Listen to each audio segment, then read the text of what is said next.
পুরুষোত্তম মাস বা অধিক মাসের কৃষ্ণপক্ষের একাদশী পরমা একাদশী নামে পরিচিত।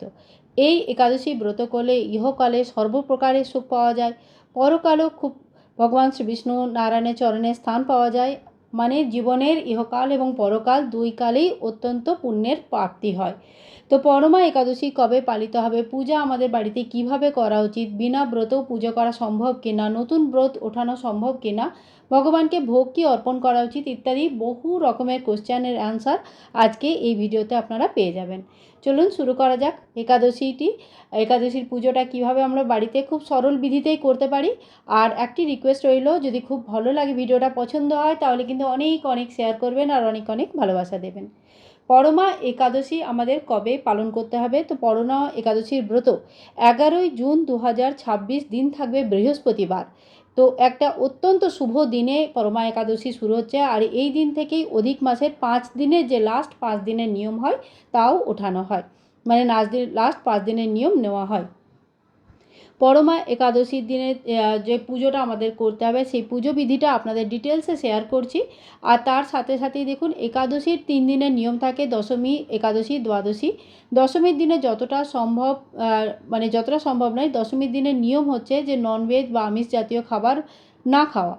আর দিনে ভাত খাওয়া যেতে পারে, কিন্তু সূর্যাস্ত হওয়ার পর ভাত বা কোনো পঞ্চরবি শস্য না খাওয়াই ভালো। ফলাহার গ্রহণ করা যেতে পারে।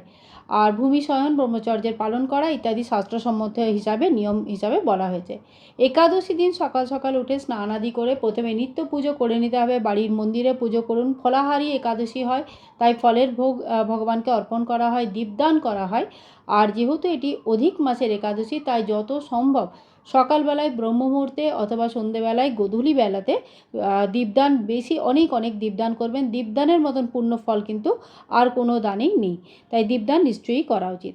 দশমীর দিনে যে খাবারগুলি আমাদের নিষেধ তা হচ্ছে মুসুরির ডাল, বেগুন, রসুন, পেঁয়াজ, নানা রকমের তামসিক আহার, আর তার সাথে মাছ, মাংস, ডিম ইত্যাদি। ঠিক আছে। একাদশী দিন যারা ব্রত করেন তারা ব্রত করবেন, যারা করেন না তারা শুদ্ধ সাত্ত্বিক আহার গ্রহণ করে পুজো পাঠ করতে পারেন। একাদশীর দিন সকালবেলায় এইভাবে আমাদের মন্দিরে পুজোটা হয়ে গেছে। তারপরে মন্দিরের সামনেই অথবা যে কোনো শুদ্ধ স্থান দেখে পূর্ব অথবা উত্তর দিকে ভগবানের আসন এইভাবে আপনারা লাগাবেন। হলুদ রং ব্যবহার করা অত্যন্ত শুভ, যেহেতু বৃহস্পতিবার, তার সাথে একাদশী ভগবান শ্রীবিষ্ণু নারায়ণের অত্যন্ত প্রিয় রং, তাই এখানে আমরা হলুদ রঙের ব্যবহার করেছি। তো হলুদ রঙের আসন দিয়ে ভগবানকে বিরাজমান করুন। তারপরে একটি অখণ্ড দিয়াও প্রজ্বলিত করতে পারেন, অথবা নর্মাল কোনো এক দিয়া, যে মানে প্রদীপ, যেটা তিল তেল অথবা ঘি দিয়ে জ্বালানো কোনো প্রদীপকে স্থাপনা করুন। ভগবান শ্রীবিষ্ণু নারায়ণের ফটো বা মূর্তি যাই আছে তার স্নান আদি করিয়ে এইভাবে আমরা কলাবা স্বরূপ বস্ত্র অর্পণ করব। ওম বস্ত্রম সমর্পয়ামি এই মন্ত্রে জপ করতে করতে ভগবান বিষ্ণুকে চন্দনের টিকা লাগাবেন, আর তার সাথে মাতা লক্ষ্মীকে রলি অথবা সিঁদুরের তিলক লাগানো হয়। তো এখানে আমি তিলক লাগিয়ে দিয়েছি। তার সাথে ফটো যদি হয়, আরও অনেক দেবী দেবতা সেই ফটোতে বিদ্যমান থাকেন, তাহলে তাদেরকেও কিন্তু সমাদরে তিলক লাগানো, পুজো অর্চনা, ভোগ ইত্যাদি অর্পণ করা উচিত। এরপরে দেখুন, আজকের দিনে যতটা সম্ভব হলুদ রঙের ব্যবহার করবেন। যদি সম্ভব হয় নিজেও হলুদ রঙের বস্ত্র পরবেন। হলুদ ফুল দেওয়া, হলুদ রঙের ফল, আম ইত্যাদি, কলা ইত্যাদি ফল দেওয়া ভগবানকে অর্পণ করা উচিত। এখানে আমি হলুদ ফুল, গাঁদা ফুল আমার কাছে ছিল, তাই আমি এখানে গাঁদা ফুল ভগবানকে অর্পণ করেছি। তার সাথে সাথে আজকের দিনে শশা, কলা, গুড় ইত্যাদি যে ভোগ ভগবানকে অর্পণ করা হয়। তো একাদশীর যে ব্রত, সেটা যেহেতু ফলাহারী ব্রত হয়, তাই ফল দিয়ে তৈরি কোনো মিষ্টান্ন ভোজন ভগবানকে অর্পণ করা যেতে পারে। পঞ্চ রবি শস্য তথা চাল, গম, তেল, সর্ষে ইত্যাদি জিনিসগুলোকে অ্যাভয়েড করা হয়। তো এখানে দেখুন, একটি বাটিতে করে একটু জলে করে আমি তুলসী পাতাও দিয়ে রেখেছি। তুলসী দল ছাড়া ভগবান কিন্তু কোনো ভোগই গ্রহণ করেন না, তাই তুলসী পাতা দিতে একদমই ভুলবেন না। তার সাথেই 1 ঘটি জল এখানে আমি রেখে দেবো ভগবানের কাছে, কেননা যখনই আমরা ভোগ লাগাই তার সাথে সাথে 1 ঘটি জলও রাখা দরকার। এই 1 ঘটি জল সন্ধ্যেবেলাতে আপনারা চাইলে চন্দ্রমাকে অর্ঘ্য দিতে পারেন, অথবা সকালবেলাতেই পুজো করার পর সূর্যদেবকে অর্ঘ্য দেওয়া যায়। এরপরে হাতে একটি ফুল নিয়ে নেবো, আর এই দেখুন তা একাদশীর ব্রতকথার বই। আমার কাছে 2টো বই আছে, হিন্দিতে আর বাংলাতে। তো আপনাদের কাছে যে বইটাই, আপনারা যদি বাংলার বাইরে আছেন আর বাংলা বই অ্যাভেলেবেল নেই, তাহলে আপনারা হিন্দি বই থেকেও যদি পড়তে সক্ষম হন তাহলে পড়ে নেবেন।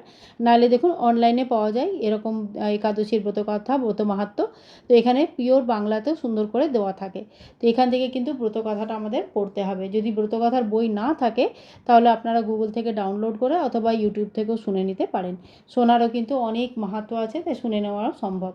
তো যখন আমরা ব্রত কথা পড়বো তখন কিন্তু হাতে একটা ফুল নিয়ে তারপরে ব্রত কথা পড়া উচিত, খালি হাতে কখনোই ব্রত কথা পড়া উচিত নয়। আর পুজো পাঠ হয়ে যাওয়ার 5-10 মিনিট পরে যে ভোগ প্রসাদ ভগবানকে অর্পণ করা হয়েছে সেগুলো কিন্তু বাড়ির সকলের মধ্যে বিতরণ করে দেওয়াটা প্রয়োজনীয়। ঠিক আছে, সন্ধেবেলাতেও এইভাবেই ভগবানকে ভোগ প্রসাদ দীপ ধূপ দিয়ে পূজা অর্চনা করা দরকার। যতটা সম্ভব হরিনাম জপ, রাত্রি জাগরণের কথা শাস্ত্রে বলা হয়েছে। আর সকাল সন্ধ্যা এইভাবে পুজো হওয়ার পর পরের দিন ভোরবেলায় উঠে আমাদের পারণ করা উচিত। তো দ্বাদশীর দিন সকাল সকাল ব্রহ্ম মুহূর্তে উঠে পূজা পাঠ করে ভগবানকে যে ভোগ অর্পণ করবেন সেটা কোনো চিড়েও হতে পারে বা চালের তৈরি কোনো রকম, যেমন খিচুড়ি বা পায়েস বা কোনো মানে ভাতের তৈরি, চালের তৈরি কোনো জিনিস প্রথমে ভগবানকে অর্পণ করে তারপরে সেটাই খেয়ে আমাদেরকে পারণ মানে ব্রতভঙ্গ করতে হবে। আর তার সাথে সাথে দেখুন কিছুটা মানে দক্ষিণা আমরা এখানে ভগবানকে চড়িয়ে দেবো, যার জন্য যেটা আমি পরে দান করে দেবো। পারণের সময় দান সামগ্রী কিন্তু আগেই আলাদা করে রাখবেন, কিছুটা দান করার পরেই কিন্তু আমাদের পারণ করা উচিত। পারণের আগে যদি দানের জন্য কিছুই না থাকে তো কিছুটা দক্ষিণা অন্তত আলাদা করে রেখে দেবেন। ঠিক আছে, একাদশীর দিন তুলসীকে পুজো করা যায়, যারা জল দেন না, যাদের নিয়ম তারা জল দেবেন না, কিন্তু একাদশী দিনে তুলসীকে দীপদান নিশ্চয়ই করবেন। আর তার সাথে সাথে তার পরিক্রমা করা আর একাদশীর ব্রত মাহাত্ম্য পড়া অত্যন্ত আবশ্যক। সন্ধেবেলাতেও কিন্তু এই একইভাবে আমাদের পুজো পাঠটা করা দরকার। আচ্ছা, এর সাথেই আমি জানিয়ে রাখি যে একাদশীর তিথিটা কী। তো একাদশী তিথি শুরু হচ্ছে 10 জুন রাত্রেবেলায় 12:59 মানে এটা 11 জুনও বলতে পারেন, কেননা 12টার পর 11 জুন শুরু হয়ে যায়। আর শেষ হচ্ছে 11ই জুন রাত্রেবেলায় 10:36। ঠিক আছে, তো উদয়া তিথি অনুযায়ী 11ই জুন আমাদেরকে, বৃহস্পতিবার 11ই জুন আমাদের একাদশী তিথি ব্রত রাখতে হবে। ব্রত মাহাত্ম্য সেই দিনকারই ব্রতের মাহাত্ম্য থাকে। আর পারণ মানে ব্রতভঙ্গের যে সময়টা হবে সেটা হচ্ছে 12ই জুন সকালবেলায় 5:23 থেকে সকালবেলায় 8:11 ভেতরে। পারণের উপযুক্ত সময়েই কিন্তু পারণ করা উচিত, আর তবে একাদশীর সম্পূর্ণ ফল পাওয়া সম্ভব। তো অধিক মাসের এই একাদশীর অত্যন্ত পাওয়ারফুল এবং অত্যন্ত ব্রত মাহাত্ম্যও অনেক বেশি। তাই যদি উপবাস করতে নাও পারেন তাহলে কিন্তু এই একাদশীর পুজো পাঠ ভগবান শ্রী বিষ্ণু নারায়ণ মাতা লক্ষ্মীর পুজোটা নিশ্চয়ই করবেন। আর দেখুন, কোনো নতুন ব্রত যদি শুরু করতে চান তাহলে অধিক মাস থেকে কোনো নতুন ব্রত শুরু হয় না। যারা আগের থেকেই করে আসছেন তারা ব্রত করবেন, যারা আগে থেকে করে আসেননি তারা পুজো পাঠ করতে পারেন, নতুন ব্রত শুরু হবে না। তো আজকের ভিডিওটা আমি এখানেই সমাপ্ত করছি। আশা করি ভিডিওটি আপনাদের খুব ভালো লেগেছে। অনেক ভালোবাসার আশায় রইলাম। আর আরেকবার দেখাবে নতুন এক ভিডিওর সঙ্গে। ততক্ষণ পর্যন্ত হরে কৃষ্ণ, রাধে রাধে।